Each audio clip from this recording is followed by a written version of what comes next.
Hello aspirants, कैसी तैयारी चल रही है आप सबकी। Welcome to our YouTube channel सरकारी नौकरी नोटिफिकेशंस। एस्पिरेंट्स, आपका अपने यूट्यूब चैनल सरकारी नौकरी नोटिफिकेशंस पर आपका स्वागत है। और एस्पिरेंट्स, आज की एक इम्पोर्टेंट अपडेट है, और वो अपडेट क्या है, इस चीज़ को जानने के लिए आप वीडियो के एंड तक बने रहिए। ठीक है, जो भी एस्पिरेंट्स वीडियो पर नए हैं, चैनल पर नए हैं, तो चैनल सरकारी नौकरी नोटिफिकेशंस को सब्सक्राइब करके जरूर चलें। वीडियो अच्छी लगे तो वीडियो को लाइक करना, शेयर करना। अगर कुछ इश्यू हो, कुछ पूछना हो वीडियो के सब्जेक्ट वे के बारे में, कंटेंट के बारे में, तो आप कमेंट बॉक्स में कमेंट जरूर करना। ठीक है, तो एक बार फिर से, अगर सब चैनल सब्सक्राइब नहीं किया तो चैनल सब्सक्राइब करते हो। चलिए शुरुआत करते हैं। एस्पिरेंट्स राजस्थान कर्मचारी चयन बोर्ड आरएसएसबी या फिर आरएसएम ट्रिपल एस बी और इनके द्वारा नया विज्ञापन जारी किया गया है। और ये जो विज्ञापन जारी किया गया है राजस्थान कर्मचारी चयन बोर्ड के द्वारा, वो है सीईटी के लिए। सीईटी जो 12th लेवल का जो है, सीनियर सेकेंडरी लेवल का, उसके संदर्भ में ये विज्ञापन जारी किया गया है राजस्थान कर्मचारी चयन बोर्ड के द्वारा। Common eligibility test senior secondary level 2024, विज्ञापन संख्या है 11/2024 के लिए। और ये है सीईटी जो 12th लेवल पर है राजस्थान गवर्नमेंट के द्वारा, उसके द्वारा ये नोटिस जारी किया गया है। उसके संदर्भ में राजस्थान कर्मचारी चयन बोर्ड के द्वारा ये नोटिस जारी किया गया है सीईटी 12th लेवल बेसिस पर। तो ऑफिशियल नोटिस में इसमें डिटेल में हम पढ़ते हैं किस किस डिपार्टमेंट में कितनी वैकेंसीज है, कब से कब अप्लाई करना है, क्या क्या इसमें कंडीशंस रहेगी। वन बाय वन सारी डिटेल्स इसमें हम पढ़ते हैं। और इसमें लिखा है कि बोर्ड द्वारा राजस्थान अधीनस्थ एवं लिप वर्गीय सेवा समान पात्रता परीक्षा नियम 2022 यथा संशोधन के अंतर्गत निम्नलिखित सेवा हेतु समान पात्रता परीक्षा सीनियर सेकेंडरी सत्र 2024 के लिए निर्धारित प्रपत्र में अभ्यर्थियों से ऑनलाइन एप्लीकेशन फॉर्म आमंत्रित किए जाते हैं। अब नीचे अलग अलग पोस्ट दिखा रखी है। ये है CET 2024, CET senior secondary level 2024 common eligibility test के लिए। और इसमें सबसे पहले ये अलग अलग डिपार्टमेंट के नाम दिखा रखे, किस किस डिपार्टमेंट के अंदर किस क्या क्या पोस्ट रहेंगी। ये इसमें सारी चीज़ें इसमें स्टार्ट में ही डिटेल में बता रखी है। जैसे सबसे पहले है राजस्थान वन अधीनस्थ सेवा, और इसमें जो पोस्ट का नाम है वो है वनपाल। अगला है राजस्थान अल्पसंख्यक मामलात अधीनस्थ सेवा, और यह है छात्रावास अधीक्षक। अगला है राजस्थान सचिवालय लिपिक वर्गीय सेवा, यह है लिपिक ग्रेड 2 यानी कि क्लरिकल में। राजस्थान अधीनस्थ कार्यालय लिपिक वर्गीय सेवा, यह है कनिष्ठ सहायक। अगला है राजस्थान लोक सेवा आयोग कार्यालय लिपिक वर्गीय सेवा, लिपिक ग्रेड 2 के लिए है।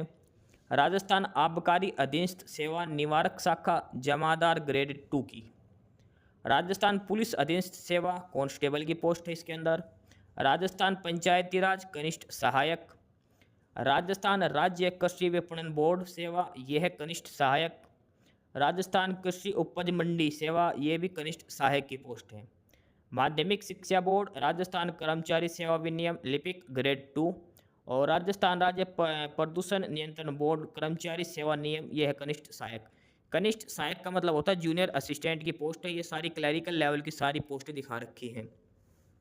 जो भी है लिपिक ग्रेड 2 या फिर कनिष्ठ सहायक होता है जूनियर असिस्टेंट, जो क्लरिकल लेवल में आता है। लिपिक ग्रेड 2 सारी क्लरिकल लेवल की पोस्टें हैं इसके अंदर। ठीक है, टोटल ये 12 डिपार्टमेंट में अलग अलग पोस्ट मांग रखी है, और डिटेल में सारे बता रखे किस डिपार्टमेंट के लिए कौन सी पोस्ट दे रखी है। ठीक है, और इसके बाद इसमें बात करते हैं समान पात्रता परीक्षा सीनियर सेकेंडरी सत्र के संबंध में दिशा निर्देश, सामान्य दिशा निर्देश, उसके बारे में इसमें बात करते हैं। समान पात्रता परीक्षा 2024 मात्र एक पात्रता परीक्षा है। समान पात्रता परीक्षा 2024 में सम्मिलित पद पर भर्ती सुसंगत सेवा नियमों के उपबंधों के अनुसार की जाएगी। किसी अभ्यर्थी का समान पात्रता परीक्षा में उपस्थित होने तथा स्कोर अर्जित कर लेना मात्र से उसे नौकरी की गारंटी नहीं है। अभ्यर्थियों को भर्ती एजेंसी द्वारा संचालित लिखित परीक्षा साक्षात्कार दोनों में आवश्यक रूप से उपस्थित होना होगा। उसे अर्हत करना होगा और सुसंगत सेवा नियमों में अधीन अन्य कसौटी भी पूर्ण करनी होगी। यानी कि अगर सीट आप क्वालिफाई करें तो इसका मतलब ये नहीं कि आपको जॉब मिलेगी। ये ध्यान रख के चलना, क्योंकि इसके बाद मुख्य भर्ती जो परीक्षा है वो उसका आयोजन बाद में किया जाएगा। सीईटी जो पास होगा उसको ही बाद में दोबारा मेंस जो अलग से जो भर्ती के रिगार्डिंग जो पेपर होगा, मेंस जो परीक्षा होगी वो देनी जरूरी है। और उसके बाद है कि समान पात्रता परीक्षा वर्ष में कम से कम एक बार आयोजित की जाएगी। समान पात्रता परीक्षा का स्कोर परिणाम की दिनांक से 1 वर्ष के लिए मान्य होगी। जो सीईटी का जो पेपर है, ये हर साल कम से कम एक बार लिया जाएगा, साल में कम से कम एक बार। और जिस दिन आपका रिजल्ट आएगा, जिस दिन आपका स्कोर कार्ड आएगा कि आप कितने नंबर, उससे ठीक 1 साल तक ये वैलिड रहेगा।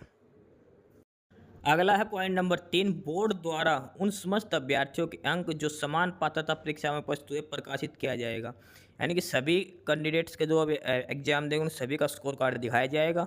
और स्कोर कार्ड 1 साल की वैलिडिटी का मतलब ये है कि जिस दिन तक वो स्कोर कार्ड है तब तक जो वैकेंसीज निकलेगी आप सीटी के बेसिस पर आप उनमें अप्लाई कर सकते हो। 1 साल बाद आपका स्कोर कार्ड रद्द हो जाएगा, आपको दोबारा से सीईटी देना पड़ेगा अगले साल के लिए। ठीक है, जो सीईटी का स्कोर है वो उस 1 साल के लिए रहेगा जब तक उसमें वैकेंसीज आती हैं 1 साल के अंदर अंदर। ठीक है, समान पात्रता परीक्षा में उपस्थित होने के प्रयासों की संख्या में कोई संबंध निर्बंध नहीं, मतलब कितनी भी बार आप सीटी दे सकते हो, हर साल सीटी दे सकते हो, साल में 2 बार भी हो रहा तो 2 बार दे सकते हो। ये कोई फिक्स नहीं है कि आप कितनी बार देना, कितनी भी बार आप सीटी दे सकते हो।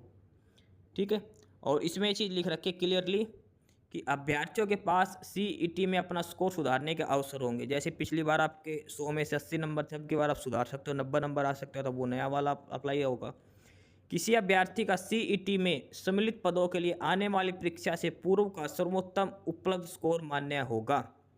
यानी कि आपने 2 सीईटी दे दिए, पिछले वाला एक्सपायर नहीं हुआ, 1 साल के अंदर ही दोबारा सीईटी हो गया, जो भर्ती आ रही, तो उसमें से जो बेस्ट स्कोर होगा वो आपका काउंट किया जाएगा, उसके बेसिस पर आप माने जाएंगे।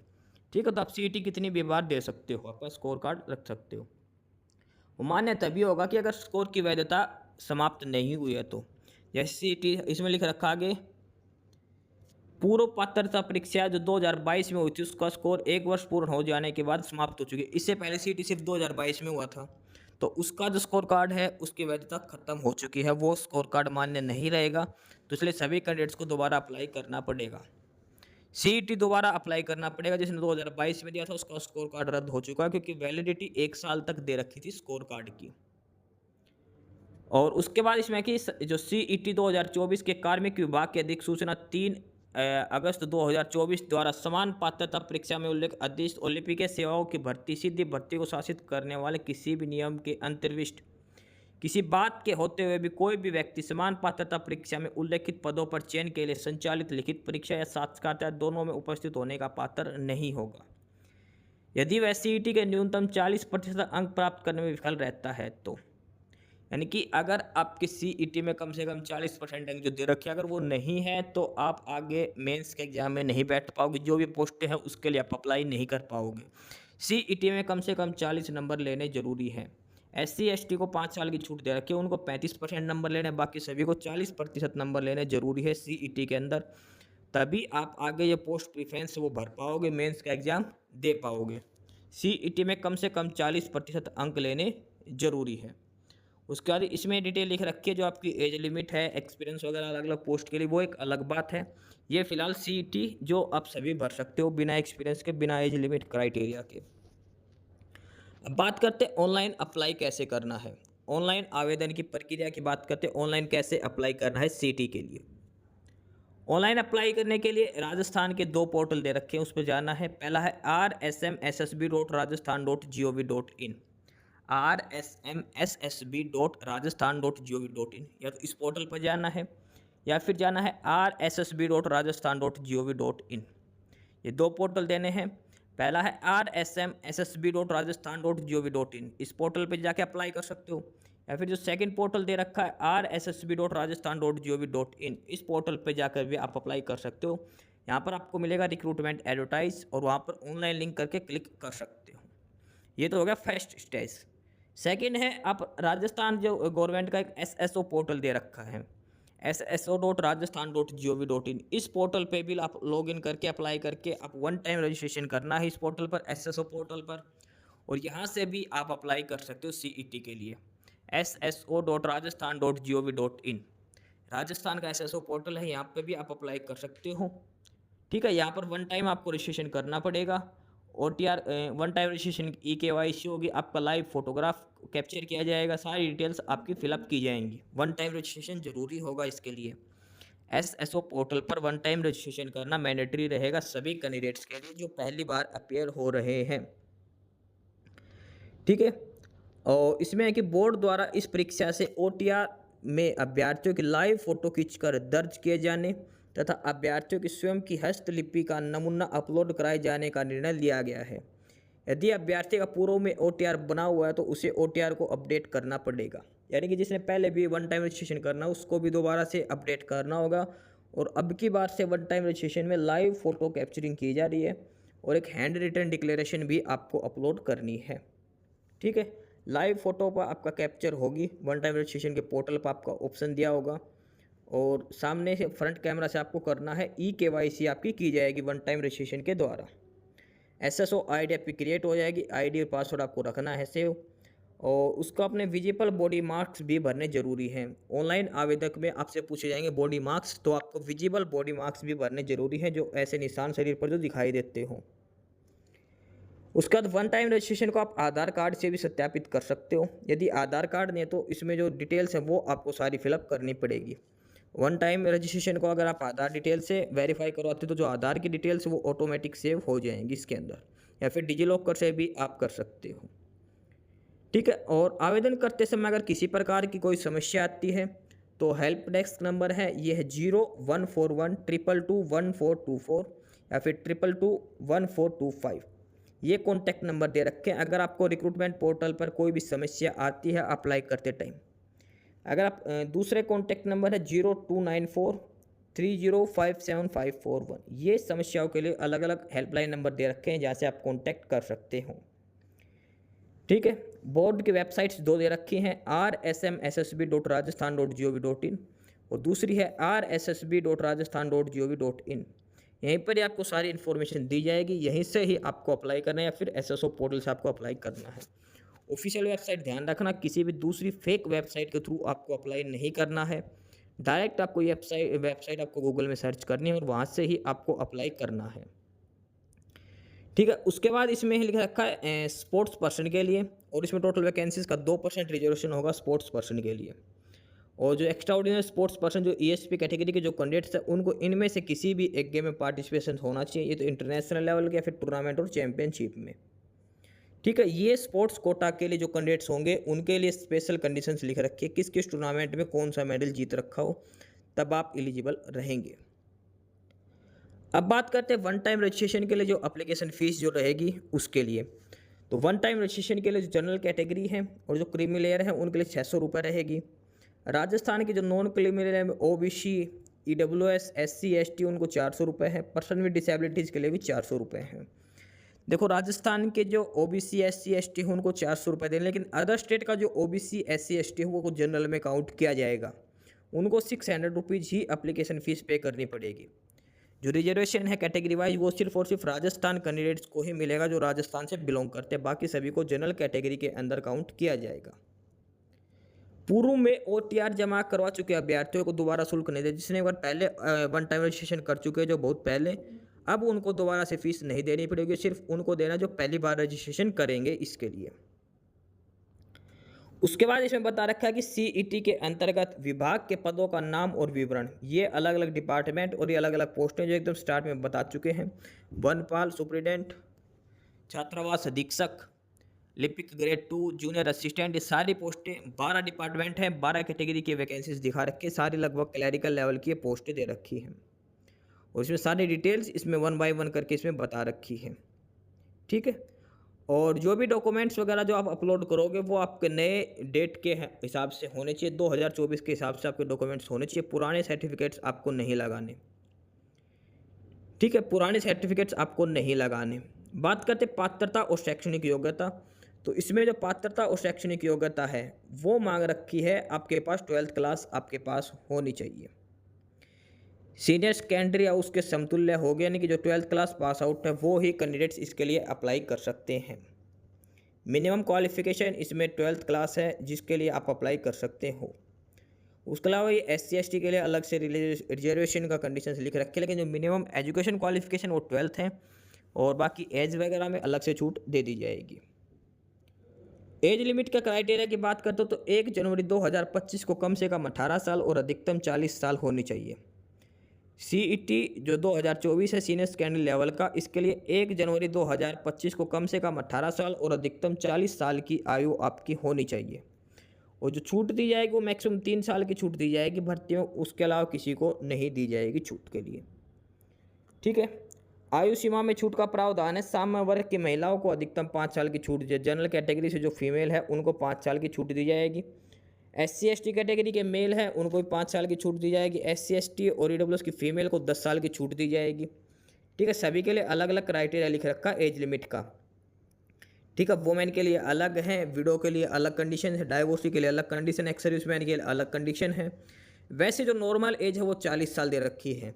40 साल के अलावा ऊपर जो उम्र में छूट है वो दे रखी है 5 साल कम से कम हो, उसके बाद 10 साल तक की छूट दे रखी है।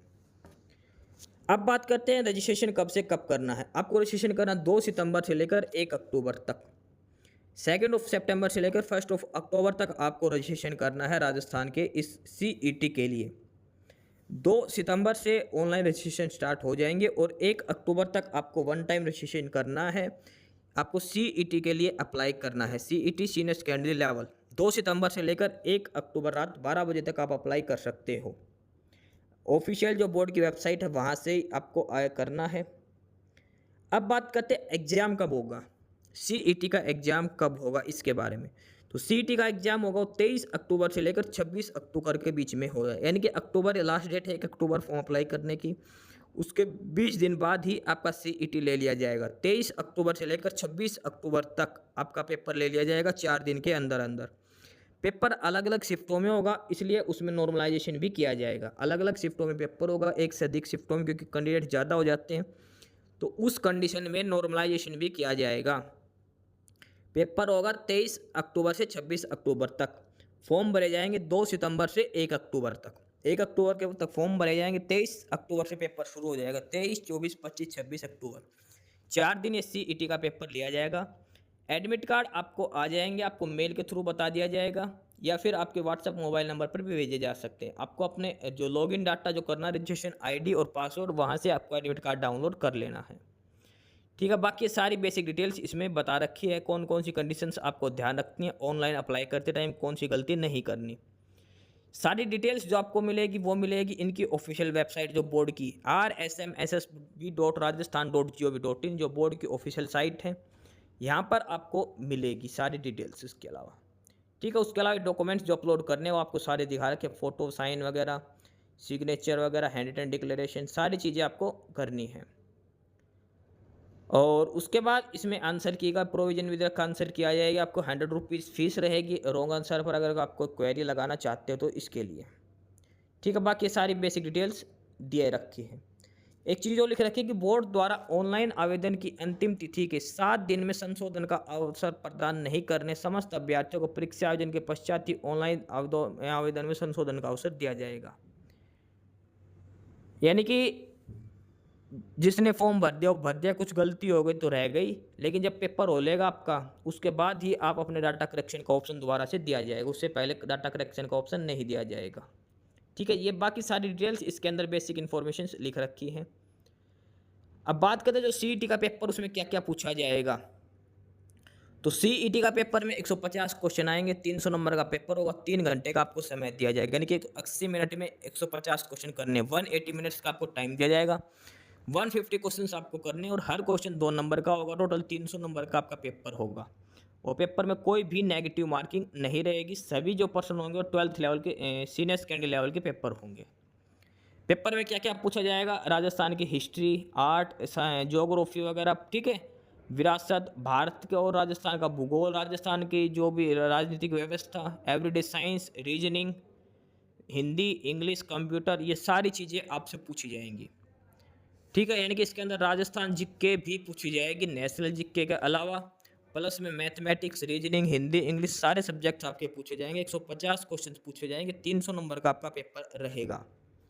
ये सारा इसमें दे रखा कि जो जो सब्जेक्ट आपसे पूछे जाएंगे, 3 घंटे का समय दिया जाएगा, कोई नेगेटिव मार्किंग नहीं रहेगी। अब बात करते हैं सिलेबस की। तो राजस्थान का इतिहास, कला, सांस्कृतिक, साहित्य, परंपरा और विरासत, ये सारा उसका सिलेबस दे रखा है। उसके बाद है भारत और राजस्थान का भूगोल। तो भारत और राजस्थान के भूगोल में जो चीज़ पूछी जाएंगी उसका डिटेल में सिलेबस दे रखा, नदियाँ, बांध, झीलें, वन्य जीव अभ्यारण्य। उसके बाद राजस्थान के विशेष बल के साथ भारतीय राजनीतिक व्यवस्था, राजस्थान की अर्थव्यवस्था यानी कि इकोनॉमिक्स राजस्थान की, एवरीडे साइंस जो डेली साइंस जो 10th क्लास तक की जो साइंस होती है वो साइंस आपसे पूछी जाएगी। उसके बाद रीजनिंग दे रखी है, जीके दे रखी है, जो जनरल हिंदी, जनरल इंग्लिश ये आपसे पूछी जाएगी, कंप्यूटर पूछी जाएगी, और ये समय सामयिक घटनाएं जो संबंधित हैं कुछ, ये सारा डिटेल सिलेबस दे रखा है जो आपसे सीईटी के एग्जाम में पूछा जाएगा। ठीक है, हर कैटेगरी के लिए अलग अलग सब्जेक्ट के लिए अलग अलग डिटेल में सिलेबस दिखा रखा क्या क्या आपसे पूछा जाएगा। सारी डिटेल्स इसके अंदर बता रखी है सिलेबस की कंप्लीटली 1 बाय 1 करके। अब बात करते हैं आपको अप्लाई पेपर कैसे देना है। पेपर में आपके पास 5 ऑप्शन दिए जाएंगे ABCDE करके। ध्यान रखना पेपर में कोई नेगेटिव मार्किंग नहीं है, लेकिन जो 4 ऑप्शन है ABCD वो क्वेश्चन से रिलेटेड होंगे। शुरू के जो 4 ऑप्शन है वो क्वेश्चन के आएंगे। ऑप्शन ई आपको तब फिलअप करना जब आपको क्वेश्चन अटेम्प्ट नहीं करना। सारे क्वेश्चंस आपको करने जरूरी हैं। अगर कोई क्वेश्चन अटेम्प्ट नहीं करना चाहते तो आपको ऑप्शन ई फिलअप करना है। अदरवाइज आपको ABCD जो क्वेश्चन से संबंधित ऑप्शन ई में लिखा होगा कि मुझे क्वेश्चन अटेम्प्ट नहीं करना। अगर आप किसी क्वेश्चन के ब्लैंक ऑप्शन छोड़ के आ सकते हैं कि सारे गोल नहीं भरते तो 1/3 नंबर आपके काट लिए जाएंगे। ठीक है, यानी कि 0.66 मार्क्स आपके काट लिए जाएंगे अगर आप क्वेश्चन सारे गोले नहीं भरते हो तो। और अगर आप 100 में 10% यानी कि अगर आप 15 क्वेश्चन ऐसे हैं जो खाली छोड़ देते हो, कोई भी गोला नहीं करते, कोई ऑप्शन फिलअप नहीं करते, तो आपका सीट रद्द कर दी जाएगी। यानी कि 10% क्वेश्चन अगर आपने नहीं किए, इसका मतलब ये है कि खाली नहीं छोड़ गया ना कोई भी क्वेश्चन का। ABCD 4 तो क्वेश्चन से संबंधित है। ऑप्शन ई तब फिलअप करना अगर आप क्वेश्चन अटेम्प्ट ही नहीं करना चाहते। वैसे पेपर में नेगेटिव मार्किंग नहीं है तो आप सारे क्वेश्चन अटेम्प्ट करके आओ, तुक्के मार के आओ बेशक से। नेगेटिव मार्किंग तो है नहीं तो कोई क्वेश्चन ऑप्शन ई फिलअप ना ही करे तो बेटर रहेगा। बाकी जो बोर्ड की वेबसाइट है rsmssb.rajasthan.gov.in और rssb.rajasthan.gov.in, यहाँ पर सारी जानकारी आपको दी जाएंगी। सारी डिटेल्स यहाँ पर उपलब्ध है, अवेलेबल है। यहीं से ही आपको ऑनलाइन अप्लाई करना है। बाकी कॉन्टैक्ट नंबर दे रखे हैं यहाँ पे, अगर कोई क्वेरी हो तो आप पूछ सकते हो। ठीक है, तो ये था डिटेल नोटिस राजस्थान कर्मचारी चयन बोर्ड के द्वारा। CET कॉमन एलिजिबिलिटी टेस्ट है, 12th बेसिस पर है, सीनियर सेकेंडरी लेवल पर है। ऑनलाइन एप्लीकेशन 2 सितंबर से शुरू होगी, 1 अक्टूबर लास्ट डेट रहेगी और 23 से 26 अक्टूबर तक CET का एग्जाम ले लिया जाएगा। अलग अलग पोस्ट की सारी डिटेल्स इसके अंदर बता रखी हैं। फिर भी अगर कोई क्वेरी तो आप कमेंट बॉक्स में कमेंट करके इस चीज़ की रिगार्डिंग पूछ सकते हो। सारे डिपार्टमेंट्स और पोस्ट की दिखा रखी है। 12th लेवल पर मोस्टली सारी पोस्टें क्लैरिकल लेवल की पोस्टें दे रखी हैं ये। तो ये था डिटेल्ड नोटिस राजस्थान कर्मचारी चयन बोर्ड के द्वारा CET 2024 के लिए सीनियर सेकेंडरी लेवल का। बाकी नई अपडेट नई इन्फॉर्मेशन के लिए आप हमारे यूट्यूब चैनल सरकारी नौकरी नोटिफिकेशन सब्सक्राइब जरूर करिए। और अगर कुछ इश्यू है, कुछ पूछना हो तो आप कमेंट बॉक्स में कमेंट करके आपको जो भी इश्यू है किसी भी चीज़ के रिगार्डिंग आप कमेंट बॉक्स में कमेंट करके पूछ सकते हैं। ठीक है, चैनल को सब्सक्राइब जरूर करें, वीडियो को लाइक करें, शेयर करिए, जुड़े रहिए हमारे साथ। मिलते रहेंगे नई अपडेट्स के साथ, तब तक के लिए बाय।